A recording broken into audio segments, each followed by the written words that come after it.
G'day YouTube, warbles on a lot here.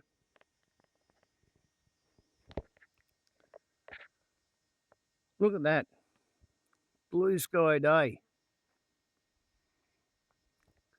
Not a cloud in the sky, 360 degrees. Clearly and obviously an opportunity. The lithium-ion battery hasn't been ridden for 4 days, but it's at 100%. The panels could be pumping 850 watts or so, but there's only actually 10 watts going in because only took 390 watt hours today.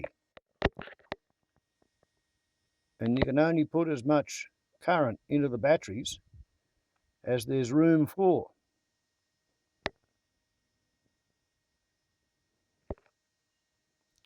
If you've got a full battery, you can't fit any more in there. So I'm thinking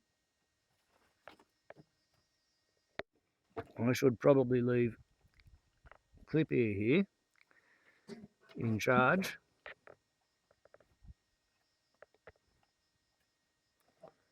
Of eating biscuits in the clearing, while I put on the Evel Knievel suit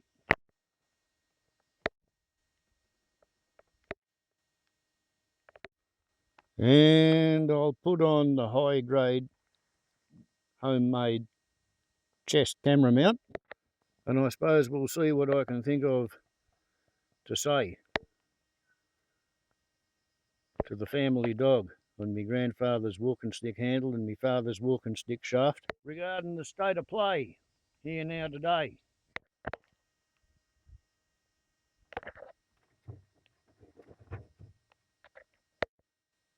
Three days after the summer solstice has been and gone.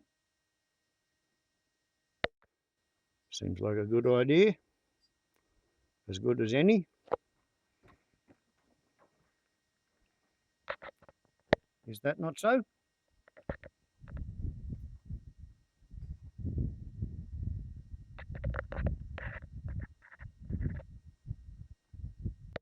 And here's a funny thing, the joke of the day perhaps.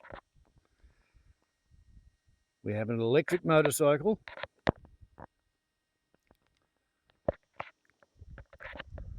running on solar electricity.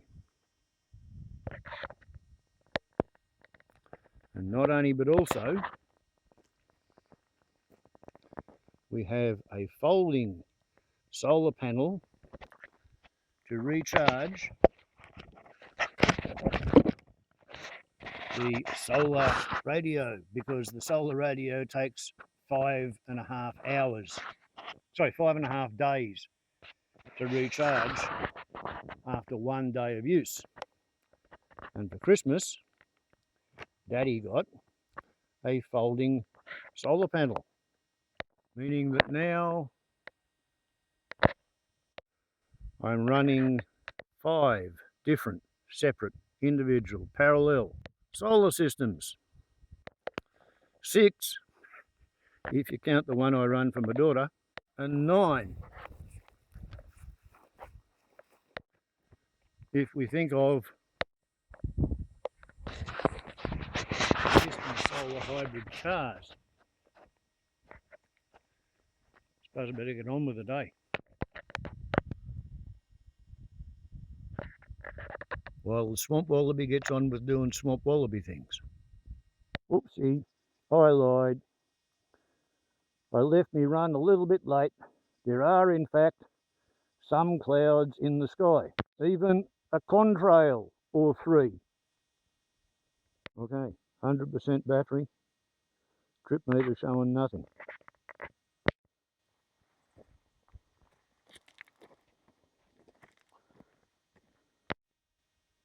I think we might go from South Dundee Heights to the village of Dundee.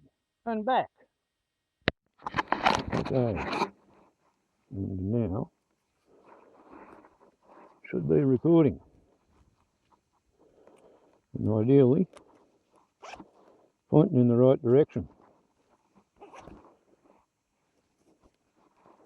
Otherwise, I get to have a really pleasant little afternoon ride, and I'll tell the whole story to the walking stick without being able to necessarily share it without reshooting it. So we'll see how we go. Anyway,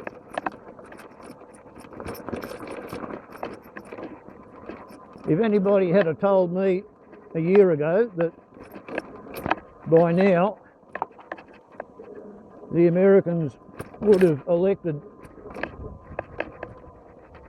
Elon Musk to be the next president, in effect pulling the puppet strings for Donald Trump to do as he's told, I don't think I would have believed it. But apparently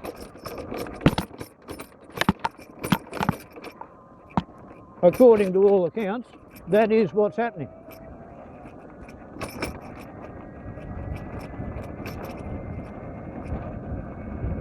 I've made a couple of videos before talking about the Trumpocalypse. Well, it's looking more and more like an Elonic Trumpocalypse. And I suppose it's something of a herd instinct, really, but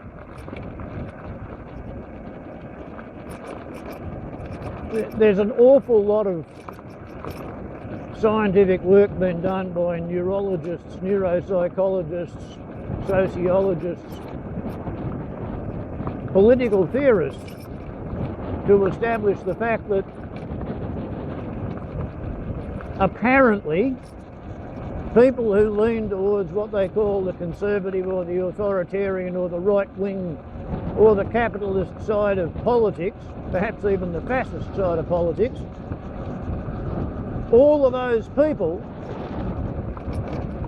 have an overdeveloped amygdala and they tend to be anxious in their general outlook. And speaking from both experience and formal learning, you know, taking lectures on neurology and psychiatry and psychology and infant development, it's pretty well documented and understood that the way to leave somebody with varying levels of post-traumatic stress disorder, which leaves them hypervigilant and anxious for the rest of their life, is to abuse them emotionally, verbally, physically, or sexually, and that will leave them anxious forevermore. And being anxious is synonymous with right-wing politics, conservative politics. I don't want to pay any taxes because all it's mine's my own politics. I want to be subsidised for the fuel with which I do my agriculture and the fuel with which I do my mining, but I don't want to pay any tax, I don't want to pay any royalties.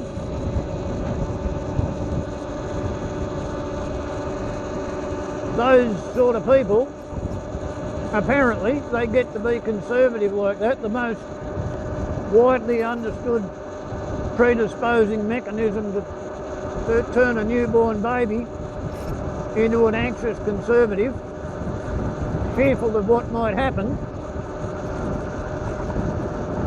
is to abuse them when they're young, shout at them, bash them, use them as playthings.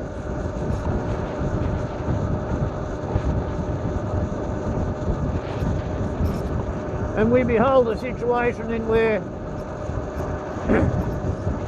Rupert Murdoch, son of a newspaper magnate, a workaholic, who didn't have time to give his kid much personal one-on-one time, and left the kid constantly, desperately trying to win the approval of his father figure. And when Rupert was a really young bloke, like 19 or 20 or something like that, maybe 23, his father suddenly dropped dead and left him with an empire to learn how to manage. And he's the sort of developmentally delayed individual who's still in his 90s trying to compete with his memory of what he thinks his father might have made of what he's done. And he's trying to beat his father. And he realised that you can't lose money if you bet on human stupidity in the mass numbers. But he'd maxed out his holding in the Australian media industry, so he wanted to go to America, where there was more people and a bigger industry and he could make more money. He got that desire so deeply and so badly because he was so sure he could make a heap of money over there, whereas he was a bit restricted here. He's renounced his Australianness because back when he did it in the 1980s, he couldn't be an American citizen with dual citizenship. So Murdoch is not an Australian, he's an immigrant, naturalised American citizen. Then he was allowed to buy enough shares in Fox Entertainment to dominate the board. And once he dominated Fox Entertainment, then he got them to lobby Ronald Reagan to repeal the 1932 Congressional Fairness Act, which used to mean that, on the one hand, any news broadcast or disseminated, distributed across state boundaries, whether it was electronic or print, if you put one party's point of view, you had to put the other party's point of view. And no news or editorial material was permitted to be broadcast unless it could be proven to be true by the best science known at the time. From 1932 to 1986 or 87, that was the law of the land in the USA. Until Fox Entertainment, speaking as a corporate citizen, lobbied the White House under Reagan, who at that point was dementing, and he was having his puppet strings pulled equally by Nancy Reagan and George Herbert Walker Bush, the ex-deputy director of the CIA, who'd dropped out of spy versus spy secret squirrel work in order to become the vice president for Reagan the dementing. And I don't know why the CIA deputy director didn't want it to be against the law to tell lies in the news, but he didn't seem to object. Nancy took it to her psychic astrological consultant, and Nancy's astrologer couldn't see any reason why it should be unlawful to lie on the news. So Ronald Reagan repealed the Fairness Act, and that meant that Rupert Murdoch was free to pursue his busyness model, which involved paying 2 or 3 talking heads in a room with a couple of cameras, a lighting director, a sound recorder, and a camera mixer, video mixer, whatever they call them, and have them talk outrageous, exciting bullshit at each other for hours on end, and thus engage an increasingly ignorant audience with wondering what they were going to say next, and therefore they'd keep on paying attention during the ads, and Rupert was able to sell more ads for a higher fee. And because he was being successful, all the other television and cable news systems in America followed him down that rabbit hole.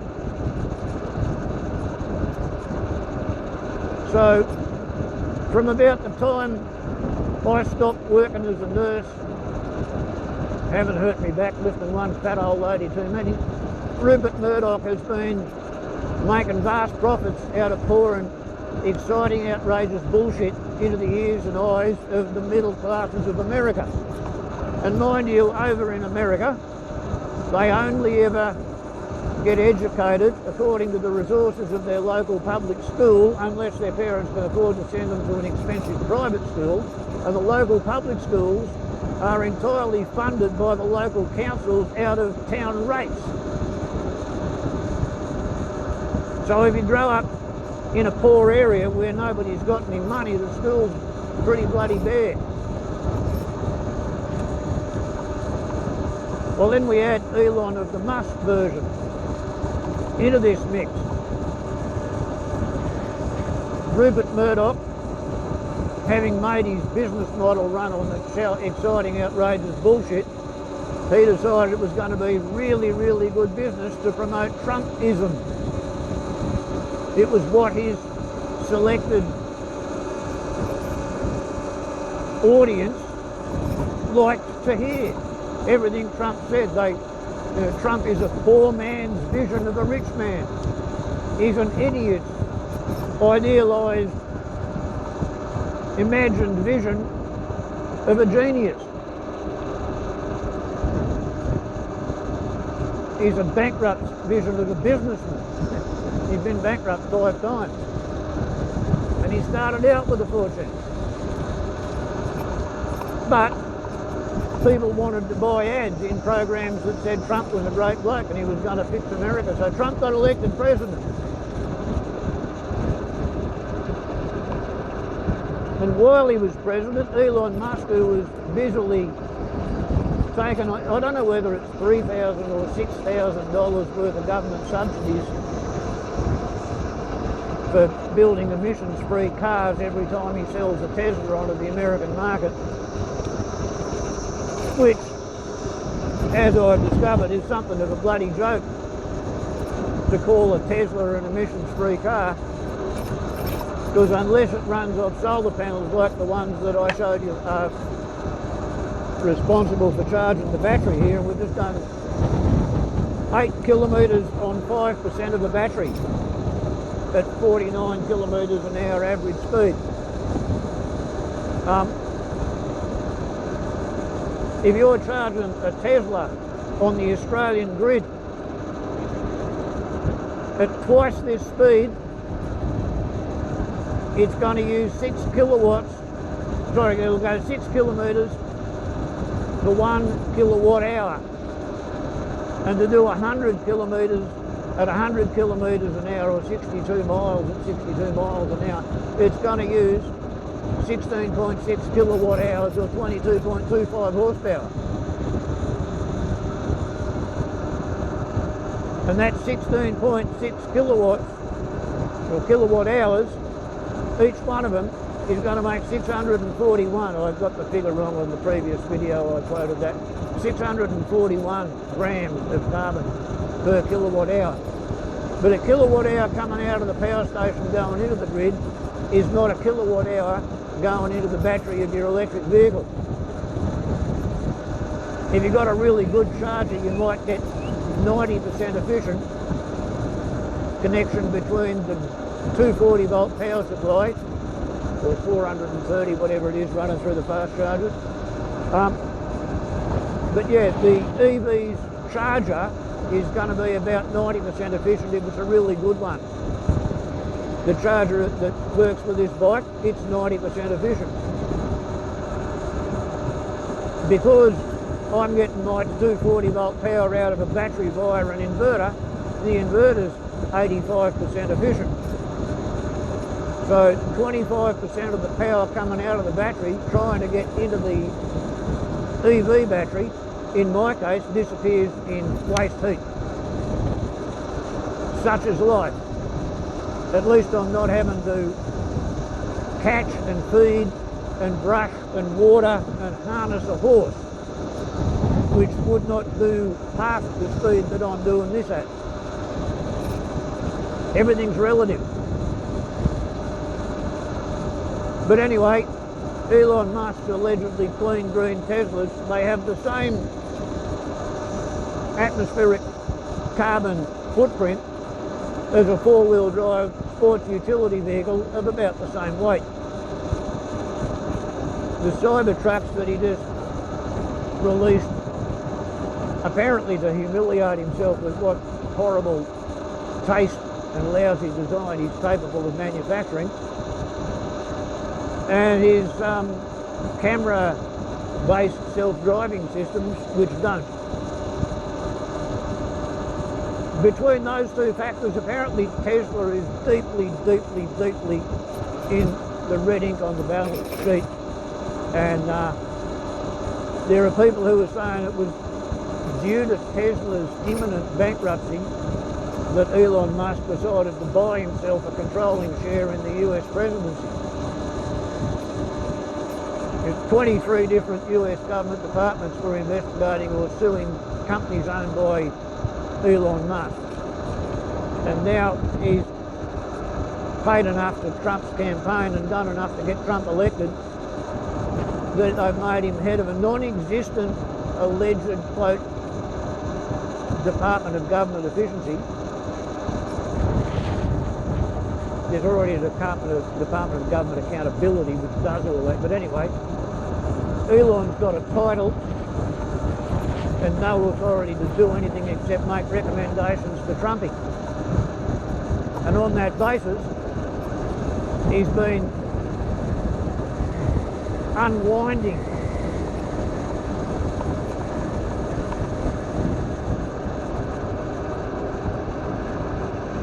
bipartisan government action in Congress, stopping a spending and appropriation bill,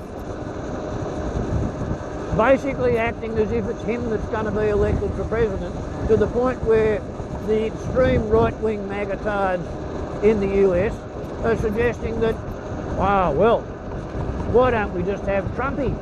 Good God, can you see all the tents over there camping? Holiday season. Ho, ho, ho, happy Christmas. I hope they're enjoying themselves.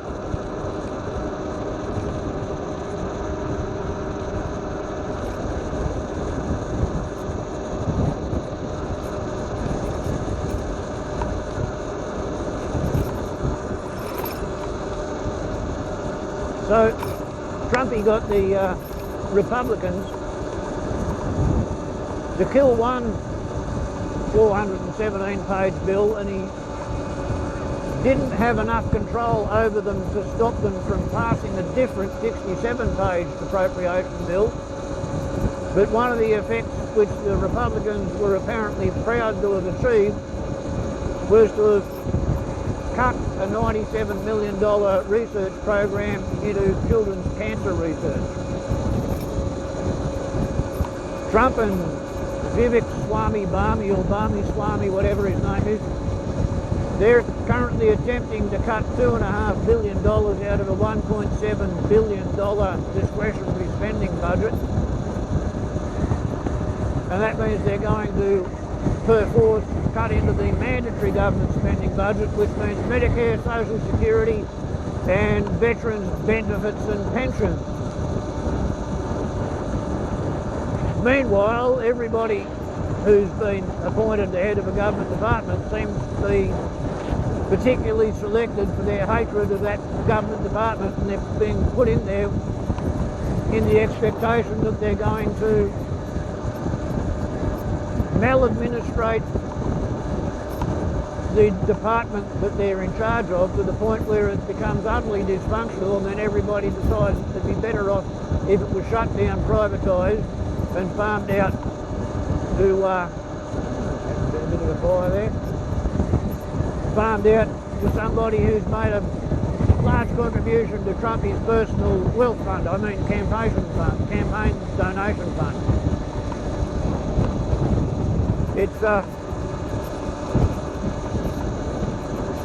It's quite a remarkable world we're living in and looking on Xmas-Day, 3 days after the solstice in 2024.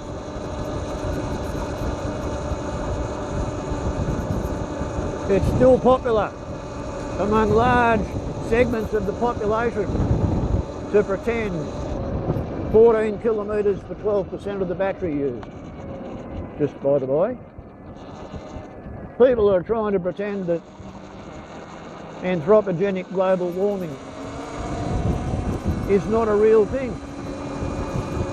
I was explaining to a YouTube friend of mine in the excited status of Norte Americano this morning under a comment thread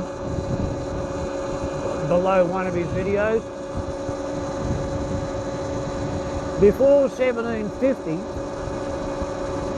the atmospheric carbon dioxide concentration was 275 parts per million, and it had been varying between 150 parts per million and 285 parts per million for the previous 12 million years.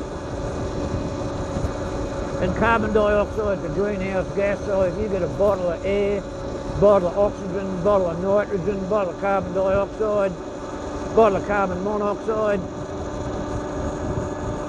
bottle of nitrous oxide, sulfur dioxide, get a whole bunch of different gases, clear glass bottles, put them in the shade or in the fridge, let them stabilise, take their temperature, take them outside, put them in the sun for a particular amount of time and measure their temperature as time goes by. You're going to discover that the bottle of carbon dioxide heats up faster, heats up more, and then when you get it back in the shade it hangs on to its heat for longer than any of the other gases or combinations of gases.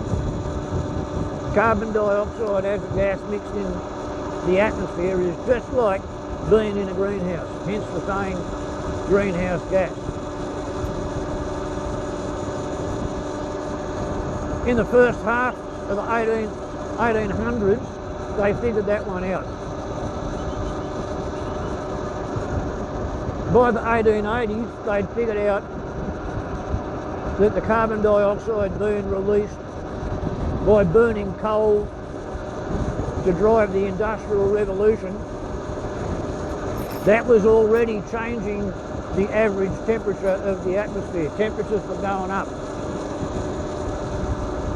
The first article in a tabloid journal talking about global warming was published in Popular Mechanics magazine in the USA in 1912. There are people who still say, oh, it's just a hoax put up there by the Chinese. All the research figures indicating global warming's real must have been made by scientists who fudge the figures to get research grants so they can continue to play about in their laboratory. And I would suggest that perhaps all those anxious-minded, brain-damaged conservative voters who live in constant fear, who believe such things and say such things and repeat such things to each other, they might be projecting. They might be the sort of person who spends all day, every day at work trying to figure out how they can get away with something that they should not be doing. And because that's what they do, they imagine that's what everybody else does.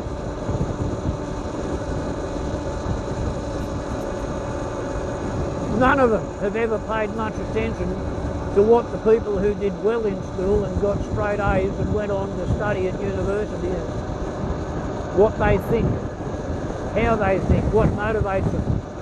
They project their own mindset out onto everybody else on the planet.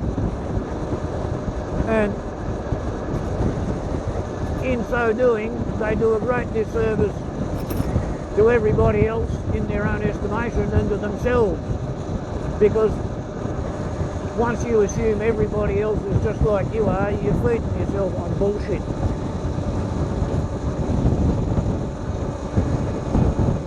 Everybody alive lives in a completely unique relativistic universe, seen through their own eyes,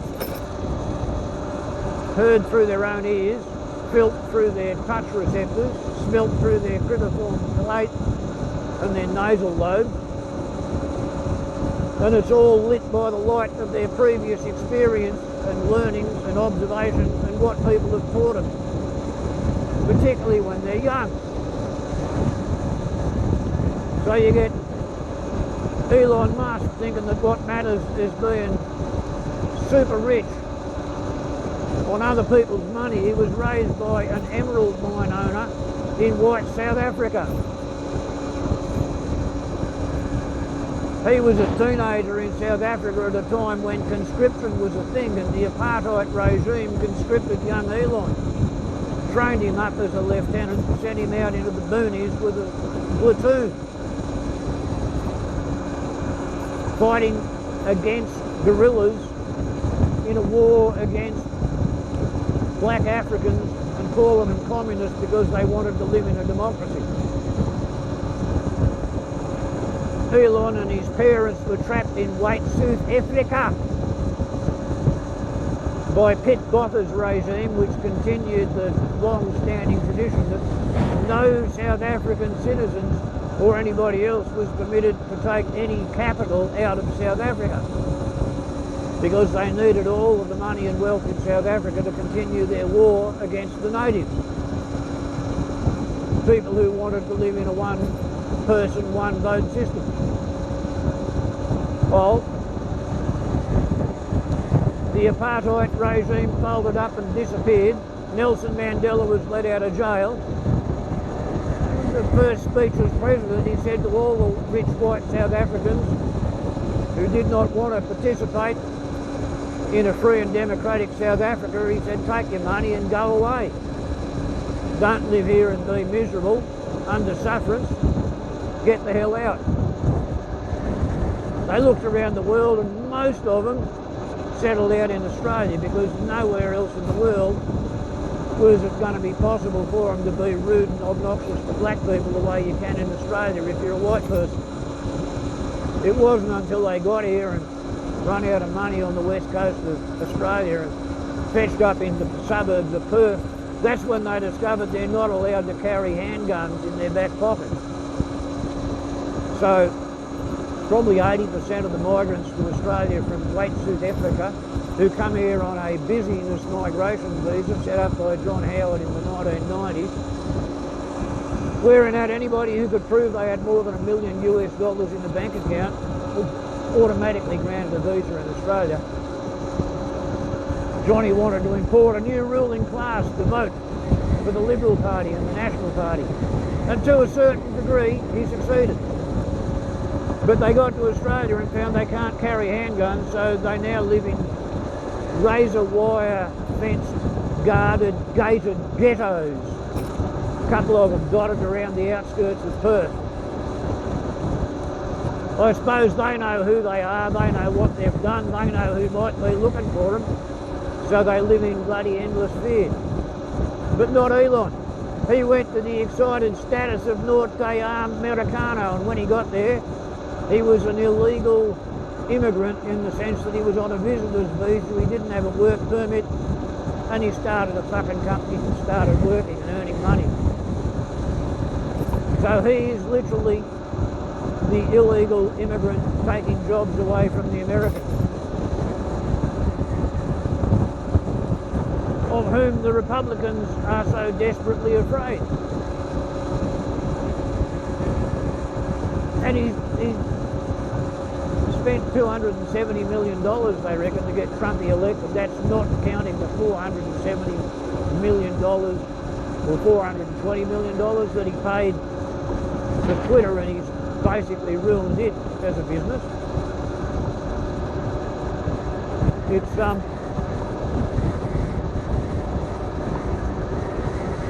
It's a bit of a conundrum, you know. Why is he behaving like that? I know people who say it's because he's a drug-fucked half-wit taking too much ketamine, smoking too much pot, snorting too much cocaine. I don't know, they might be right, but I really think he's realised that between Thwaites Glacier, which has enough ice that when it slides down the mountain there's a slushy, it's going to be responsible for 6 metres of sea level rise in one big plop. And as well as that, you've got Greenland. Well, it's got another 6 metres of sea level rise ready to let go.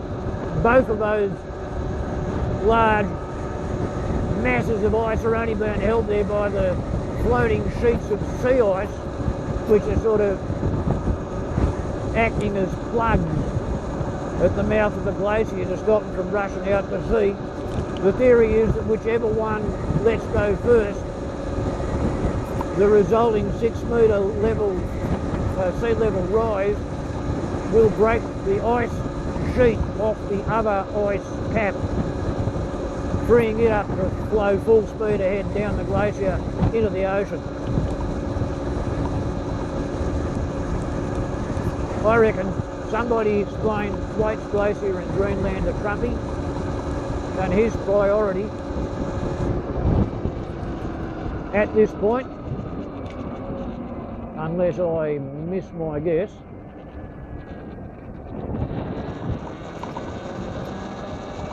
Trumpy's priority is probably a plain and simple attempt to do crowd control. He's invested in the project of deconstructing the American population's willingness to consent to be governed. Ever since he bought Twitter, there's been nothing to stop trolls and anti-government agents from all nations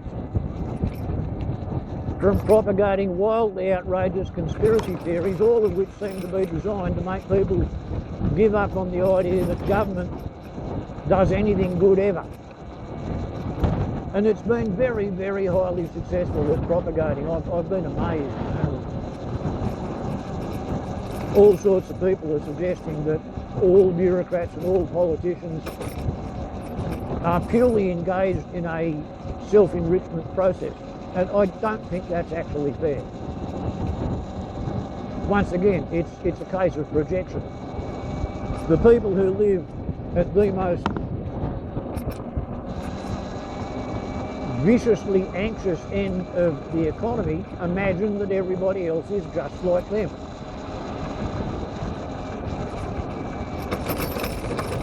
And there's a certain business model operated by a particular class of people which doesn't seem to have any kind of a problem at all whatsoever with monetising other people's baseless fears. I spoke in a previous video about the biggest insurance scam on the planet is insurance, the idea that you need to pay an underwriter's pool to financially insulate you from the monetary consequences of whatever God theory you believe in, not knowing where to put the thunderstorms or where to put the high wind gusts or the floods or the fires. If you think your God theory is an idiot, then insure your house against it being destroyed by weather. If you think the creator God theory of the universe hasn't got a clue who should die when or where or why, then buy some life insurance. It won't stop you from dying, but you will be able to die in the knowledge that you've been paying for years or decades into a for-profit corporation which is guaranteed to spend more money on lawyers in court defending against claims made by their policyholders than they ever spend on paying out those claims. Personally, I think it's just easier to have faith in a powerful God theory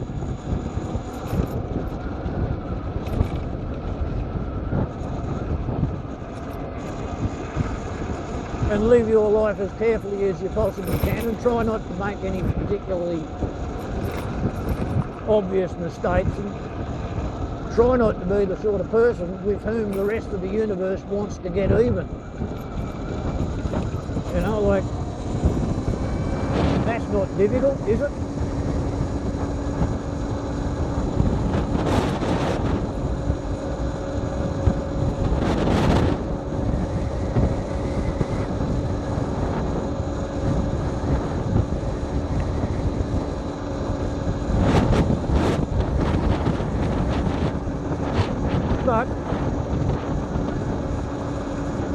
I mentioned at the start of the video, if you diverge from the expectations of every newborn, you know, they expect to be fed, they expect to be sheltered, they expect to be clothed, they expect to be clean, they expect to be kept safe, they expect to be kept in a safe environment.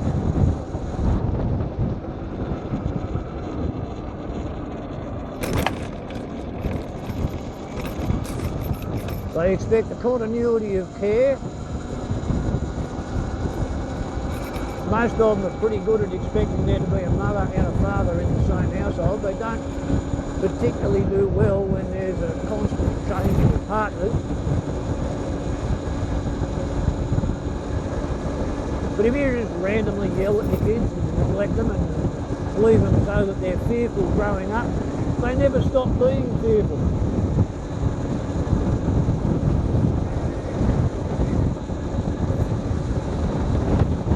Okay, so we're on 70% of the battery remaining. I reckon we might go onto the highway, turn right, go up the top of the hill and come back on the bitumen rather than that dirt road. But hopefully I don't get my mental map of the road confused and get myself stuck miles from home with no battery.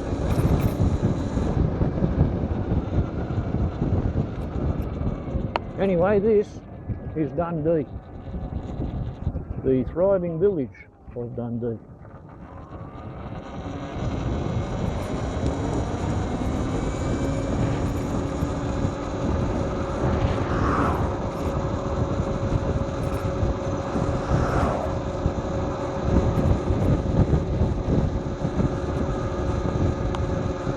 Look at that. There's somebody who thinks we need to proclaim which nation we're living in. They did a survey in Western Australia back in the 1990s of people who had Australian flags on their houses and on their vehicles. What they discovered was that there was a distinct correlation between people who feel the necessity to display the Australian flag in the nation of Australia to remind everybody that they're not living in Kathmandu or Saigon or somewhere. Those people admit having an affinity for all manner of racist feelings and ideas. I'm afraid I don't get reassured when I see Australians living in Australia with an Australian flag on their front gate. I think to myself, there's somebody who honestly believes that they're a better person in the eyes of the universal creator God theory than anybody else on the planet. And yeah, my idea of a universal creator God theory wouldn't particularly enjoy that idea at all, much at all. If at all, sort of thing. Okay. Now this is the road that the trucks use getting to the feedlot. They're not allowed to use the Seven River Road that I just used, shaking about on the dirt.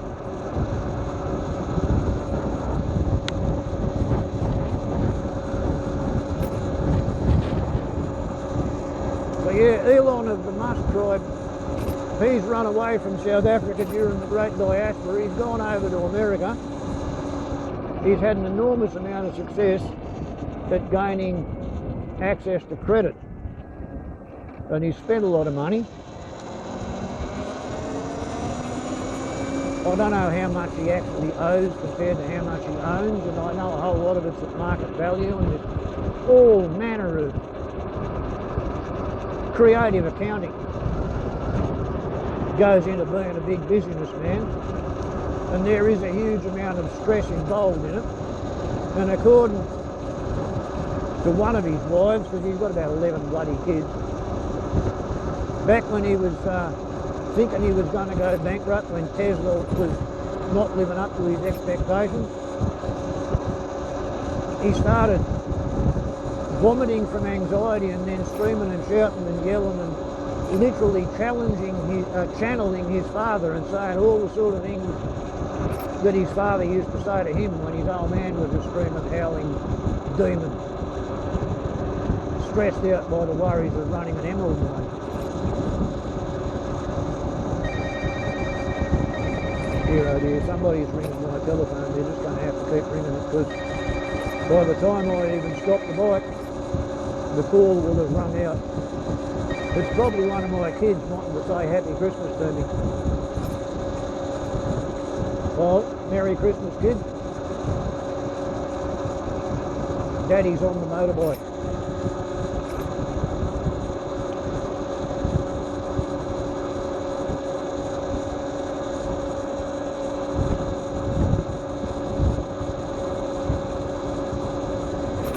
And this actual bit of road is actually a new one on me. The times I have come from my place into Dundee this way, I've always taken the Seven River Road, which I discovered when I was taking it on the school bus years and years ago when the motor car wasn't registered. But anyway, then you got Rupert Murdoch, who grew up with a bloody great yawning hole in his self-esteem left by his father. And you got Donald Trump, who grew up with a bloody great big hole in his self-esteem, deliberately put there by his father to try and motivate him to become a hungrier style of a bastard. And Elon Musk,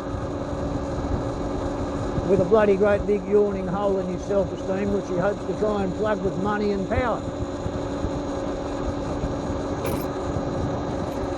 And regarding this bloody schmozzle that's going on all around us, it's very, very, very tempting to assume that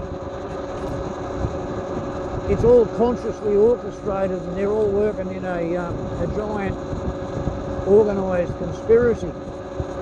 But there's a very important rule of thumb. It's nearly as important as Occam's razor.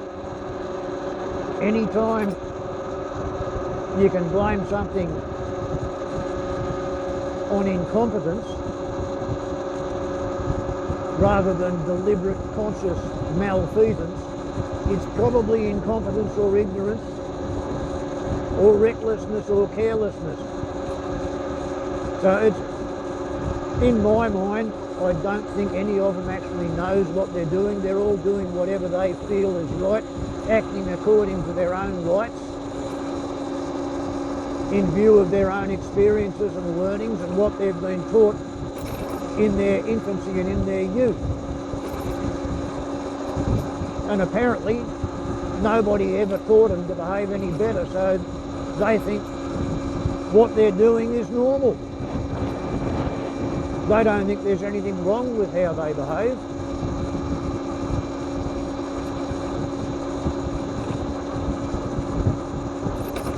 To quote a psychopath who tore the door off my house one day and tried to kill me, they think the world is theirs, it's their playground. It was put there for them to see what they wanted to do with it. Everybody and everything in the world is their plaything. If they can get away with enriching themselves by making somebody else poor and miserable, they will. If Trumpy has become an accelerationist determined to tear down the global industrial fossil fuel trading economy in order to prevent the destruction of the last remaining functional remnants of the biosphere, if that's what he wants to do, then that would make sense of what he has been behaving like. If he doesn't want there to be any treatments for children with cancer because he doesn't want poor people's children to be living through their childhood anyway, especially not the cancerous ones, then it would make sense for him to get rid of $97 million worth of cancer research for children funding. If he doesn't want the proletariat, the hoi polloi, the serfs, the peons to have the ability to read, because then they might encounter a book that has dangerous ideas like, you know, one individual, one vote. The idea that nobody was born with a title deed in their hand saying that God gave them any land as a personal ownership thing. Much more better if your serfs can't read, ask your Russian Tsar.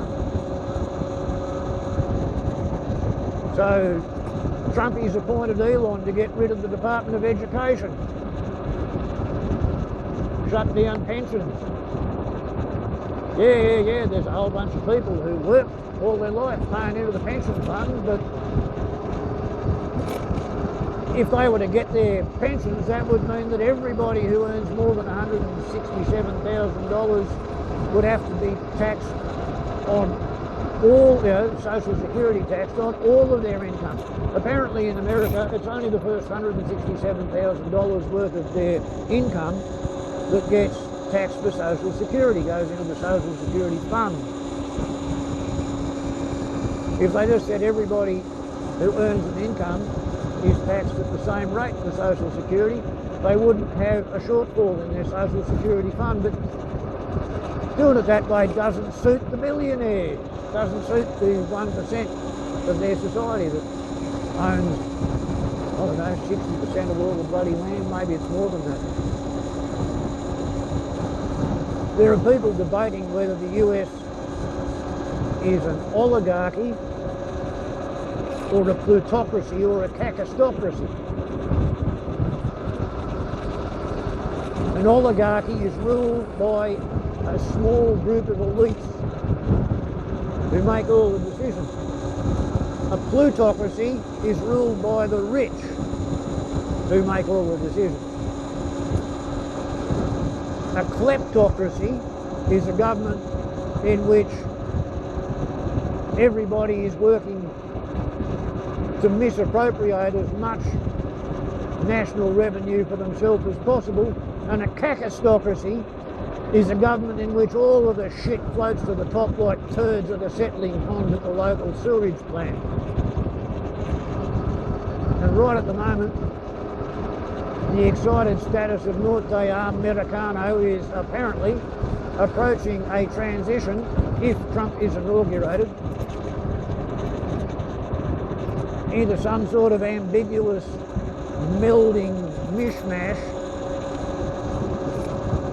of oligarchy, plutocracy, kakistocracy, built on a foundation of kleptocracy, incompetence and nepotism. A mere 249 years after their Declaration of Independence and their Constitution.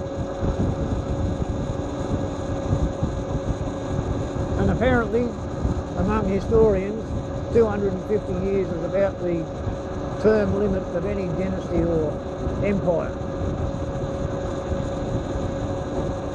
So there's not much new in the world. And as sort of Christmas presents, it appears that President Musk's Queen Donald, to try and reinforce the power that he wishes he wielded, he's been suggesting that not only is Canada about to become the 51st state of the US, but he thinks he'd like Greenland as well, and he wants to repossess the Panama Canal. So I think it's fair to say that if Donald Trump is inaugurated on the 20th of January,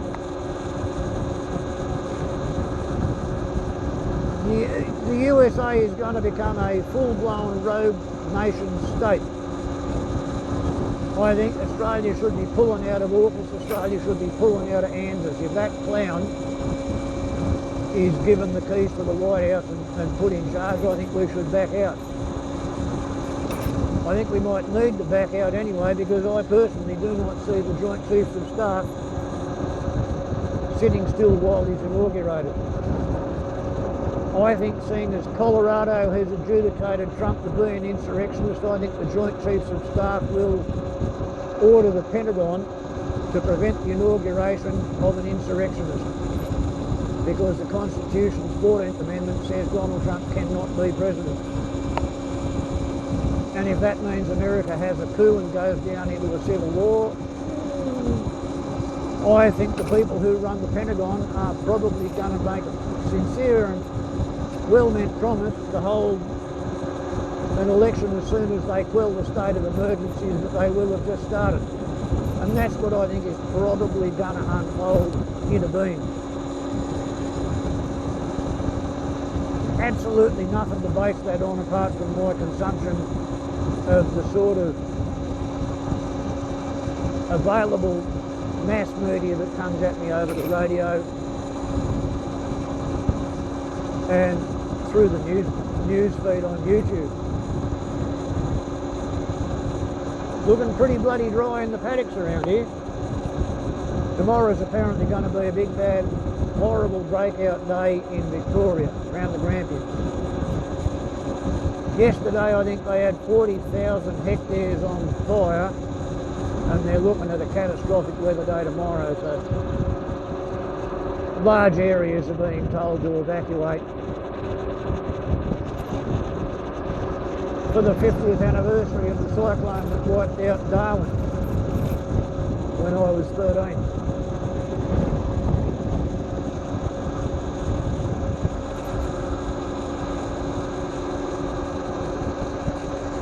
And the thing is, it doesn't matter how convenient it is to continue to burn coal and oil and natural gas.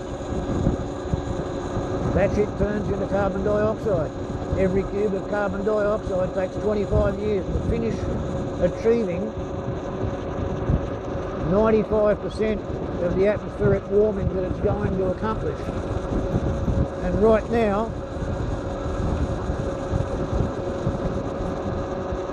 the global atmospheric average temperature is about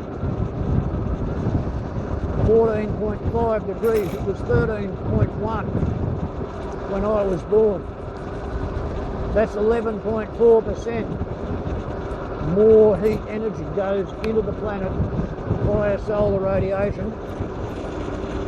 Oh no, not 11.4% more solar radiation. There is 11.4% more heat energy in the atmosphere today than there was 63 years ago, which is why the storms are stormier and the winds are windier and the rain is rainier and the floods are floodier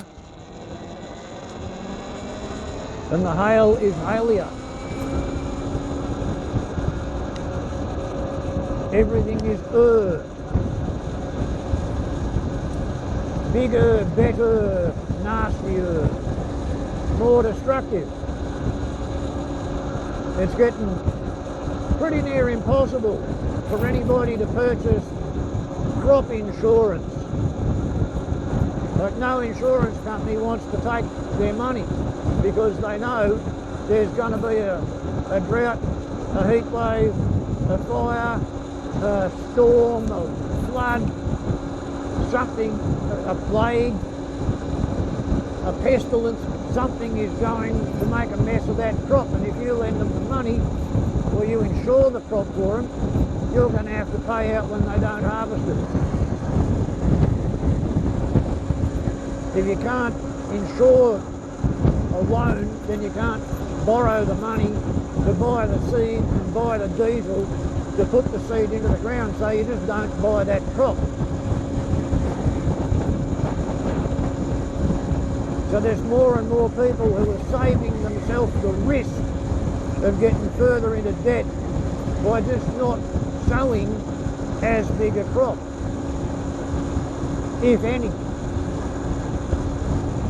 And then you run the risk of getting a really nice crop, getting the whole thing harvested, but some other extreme weather event somewhere else makes a mess of the transport infrastructure and you can't get your lovely crop to market.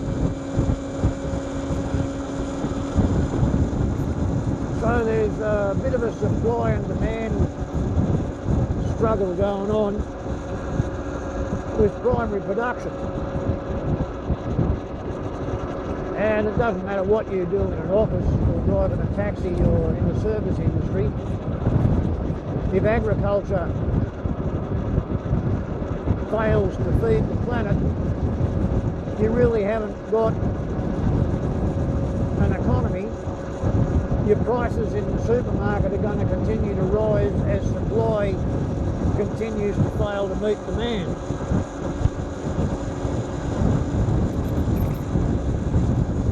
Therefore, thus and because the so-called cost of living crisis, about which vast numbers of people are complaining. And I was thinking, well, it's not that bloody bad, really, you know. But then I only have to pay council rates, and I'm a vegetarian, and I'm afraid I've frightened myself off alcohol again, so I'm not drinking at all. And I haven't got any outstanding loans, so I don't have to pay interest, and I'm not paying capital out of the amount of money I get each week from the grateful nation that pays me to be a pensioner. For a bad back and a crook foot and a short circuit between the ear holes, which, if let loose, causes my soundtrack to perturb the norm. And they don't want the norms to be perturbed. They want them to keep going to work every day.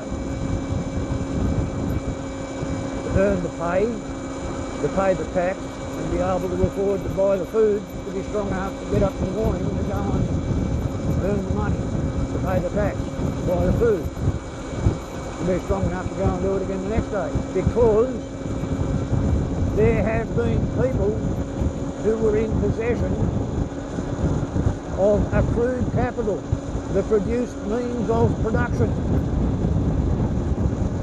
who found it expedient to have a large population of workers and consumers so they could make money by selling things to the workers, to the consumers, by paying the workers less than the total productivity that the workers achieve. If you can make $100,000 every year by paying somebody $10,000 to spend their life doing what you want them to do for your convenience, you're called an entrepreneur and a businessman. And if your grandfather destroyed the environment that fella's grandfather used to be able to hunt and gather in without having to work for anybody or pay any tax, then your grandfather was a founding father of the great industrial revolution and nation. I don't know how they go when they're being judged in the afterlife, but Jesus, I really would not want to be either one of those sorts of people. That would be like standing for office in government, elbowing your way, kissing up and kicking down until you got to be in charge of the national government, and then feigning surprise when you discover that you are personally responsible for the downstream consequences of every decision that you make while you're in power, and all the harm and suffering that you cause as a result of your decisions. That is your responsibility. You know, black mark on your cosmic scoreboard until the end of eternity. And try not to make them, you selfish dickhead. But once again, each individual's point of view depends on what sort of a God theory they want to believe in. Do they believe in a powerless God theory, who can't keep track of what's going on, who just lets random shit happen all over the universe, to whoever suffers at the hands of somebody who thinks of a way of being a smart ass where they're not going to get caught? If you want to live in that sort of a universe, you can. For a while. But eventually, the underlying principle that arseholes always get their just desserts will catch up with you. 43 kilometres done, 48% of the battery remaining. Down to 44 kilometres now going up this hill.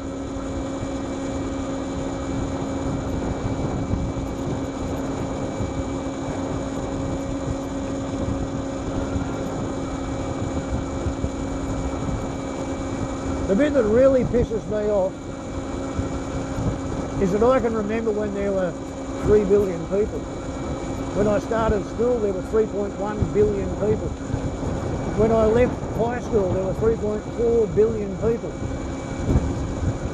And when I was in high school, I used to write bad poetry about the approaching Third World War.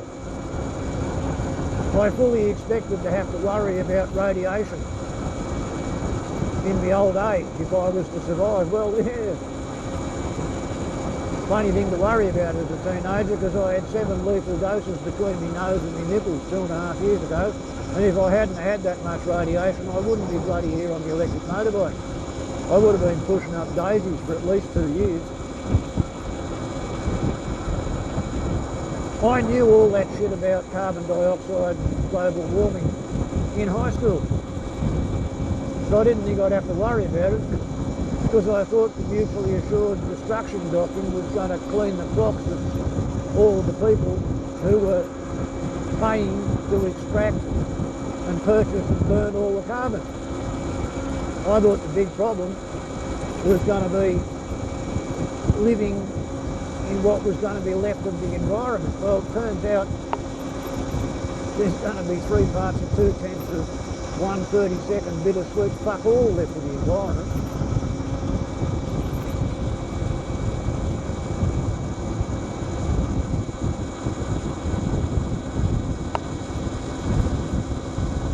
It would be nice if we were capable of going back to living a traditional lifestyle, but the trouble is, I don't know anybody who knows how to live a traditional pre-1788 lifestyle right here.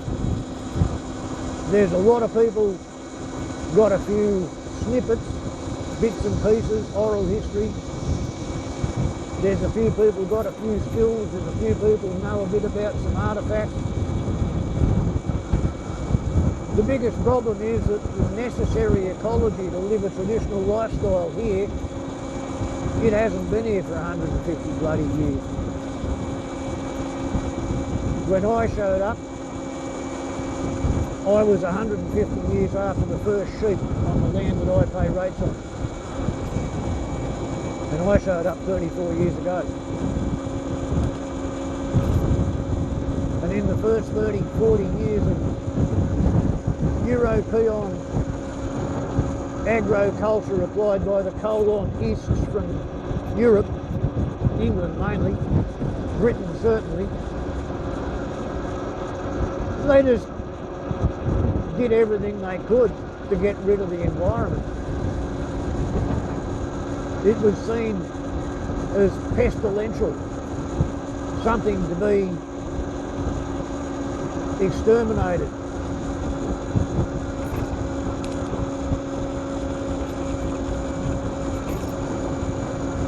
And, as I was saying to somebody else under a different videos thread, you can go into a courthouse in New Zealand or Australia, or Hong Kong or Singapore, or Burma or India or South Africa, probably Kenya or Uganda, or all manner of places which once upon a time were part of the British Empire. And when you get into the building and you have a look over the top of the door, in Latin it says "He leaves." It says "exit." And it says that because Britain was conquered by the Roman Empire, and the Romans did that. They wrote "He leaves" in Latin over the doorway on the inside of their public building. And according to the anthropologists and the sociologists, when a culture has been conquered and subjugated but not exterminated, then when their conquerors and subjugators and enslavers, when they piss off finally, when their culture collapses owing to the endless cost of maintaining military dominance over occupied land and transporting goods and raw materials back into the food desert surrounding the capital, which is dependent on somewhere else to get their resources, which is why they conquered their fucking empire in the first place. When the conquering empire departs, then the resurging remnants growing up in the ruins, they immediately start to copy and ape all of the mannerisms of the people who conquered their own ancestors. It's like, haha, look, we're as good as the Romans. See, we can write exit on the inside of our public buildings. And the British, copying the Romans, brought the habit all over the bloody world, exercising their overcompensated inferiority complex onto their subject races all over the empire, where they went looking for resources. The Romans were looking for resources, the Greeks were looking for resources, the Babylonians were looking for resources. All over the Middle East they were looking for resources,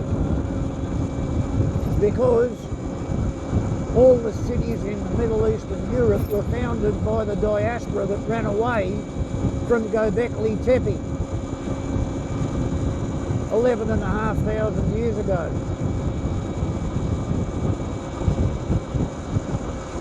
After the first culture to invent agriculture, the broadacre death cult of harvest everythingism, the first human civilization to invent hybrid strains of grain and give up wild harvested food and ensnare themselves in agriculture, as the Judeo-Christian Islamic Old Testament story of the Garden of Eden has it. When people fell out of the Garden of Eden, they were condemned to practice agriculture. 12,300 years ago at Göbekli Tepe, where southeastern Turkey is now,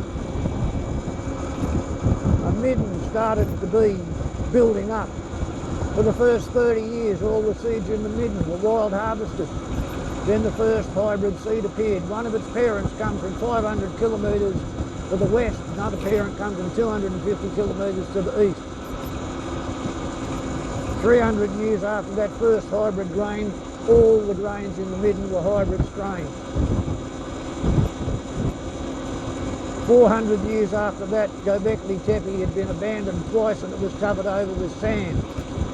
But the diaspora from Göbekli Tepe carried the broadacre death cult of harvest everythingism all over the Middle East and Europe and then the world.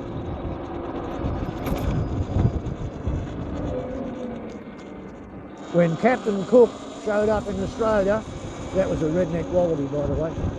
When Captain Cook showed up in Australia and shot the first Aborigine that he met, that was when the British Royal Navy met Australia. And that's when Australia met the Yamnayans. The Yamnayans were descended from the Göbekli Tepe diaspora. They'd settled in Ukraine. And 6,000 years ago, the Yamnayans, who were a horse milk drinking tribe of tall warlock people, they took 1,000 years to conquer everywhere from the Spanish and Portuguese Atlantic coast to the Chinese and Siberian Pacific coast down to the bottom of bloody India, all the way to the top end of Norway. They arrived in England, all work on Stonehenge stopped, and 100 years later there were no more British testicles going into the cemeteries in Britain. All Y chromosomes being buried in England 100 years after the Yamnayans got there were Yamnayan testicles. We live in interesting times. The wheels are falling off the environment. The richest people in charge of the economy appear to be indulging in population control to try and conserve the last remaining resources for themselves. It's really time to pass the popcorn, people. The ironic Trumpocalypse approaches.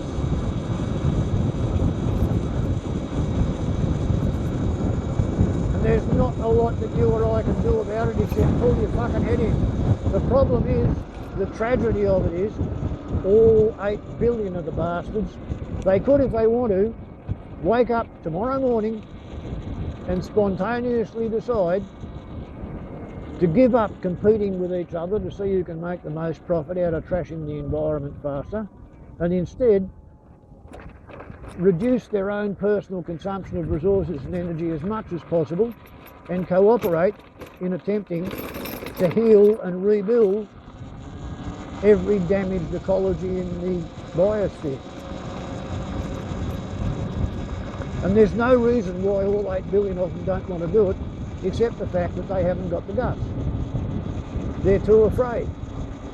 They don't pay any attention to the fact that when you do a word search on the New Testament for the most often repeated phrase said by Jesus the Christ, what he said was, have no fear, there is nothing to fear, fear not. But do you think those conservatives with their shrunken, damaged amygdalas and their shriveled, scar-riddled hippocampuses, constantly afraid of whatever it was that was done to them in infancy and childhood, do you think they're capable of having no fear? They're not. And I think it might be because during the last Ice Age something happened to the tribe which settled out with their stonemasons and their hunter-gatherers and their agriculturalists at Göbekli Tepe. Something happened that made that tribe fear famine. Maybe a meteorite buggered up their local environment at the end of the Ice Age, but for whatever reason, that whole tribe was terrified of starvation. Therefore, instead of living in the manor economy, eat your fill and not take more, they're driven by their own ancestral fears to go out and try and kill, capture and harvest absolutely every resource that there is in the environment. And thus you get the tragedy of the commons, which was a book that was apparently first published in about 1967 or 68. I vividly remember an entire morning's classroom time devoted to it when I was in either 3rd or 4th class, which would put it 67 or 68, 68 or 69. And I honestly believe that everybody all over the world learnt about the tragedy of the commons in primary school like I did at the Glen Innes Primary School, but apparently not so. Most other people, if they ever heard of it at all, they heard of it in high school when they were doing science and environmental studies, or modern history perhaps. But no, for a social black hole where time moves more slowly and bad ideas take longer to filter in, this place was quite a go-ahead sort of a place to grow up. Okay, so that's 52 kilometres, 29:33 on the clock all up, 1 hour and 13 minute ride, 43 kilometres an hour, 57 kilometres max, 43 kilometres average speed. That's pretty good. 33% of the battery remaining after 52 kilometres at pretty much full throttle the whole way. I really didn't spare the horses, as they say. And an hour and 13 minutes ride. That'll probably take 2.5 hours to recharge after. And I'll let the bike cool down for about half an hour or an hour before I recharge it. But anyway, there you go. Those are my feelings on Christmas Day. as we head into the Elonic Trumpocalypse. I don't think the Joint Chiefs of Staff are going to let Donald Trump be inaugurated. I really don't. I think they're going to make a calculated decision that they would rather stop proceedings, place the nation under martial law, and hold fresh elections now that the entire country knows what Donald Trump was actually going to do after lying his way through the campaign. And I think they'll probably put Elon Musk in jail and nationalise both SpaceX and Tesla. And that's going to be interesting because Tesla's third biggest factory is in China. Oh, and by the way, apparently Trump is saying he wants to take Greenland. That's supposed to be because he's disciplining Denmark, because one of Trump's companies is being taken to court in Denmark for failure to pay taxes. He wants to repossess the Panama Canal because Panama stopped recognising Taiwan and started recognising China, and Panama is falling under the Chinese sphere of influence. And Trumpy wants to give China a black eye in Panama. God knows what he wants to annoy the Canadians about, but he's doing it anyway. And he's annoyed the Mexicans as well.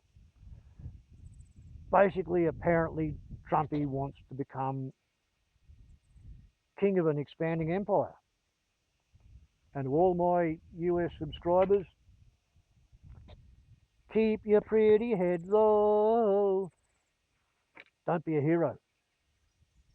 Just wait until all of the violently doubtful warrior atheists have turned each other into compost, and then the meek shall inherit the earth. Warbles on lot to YouTube. Ciao.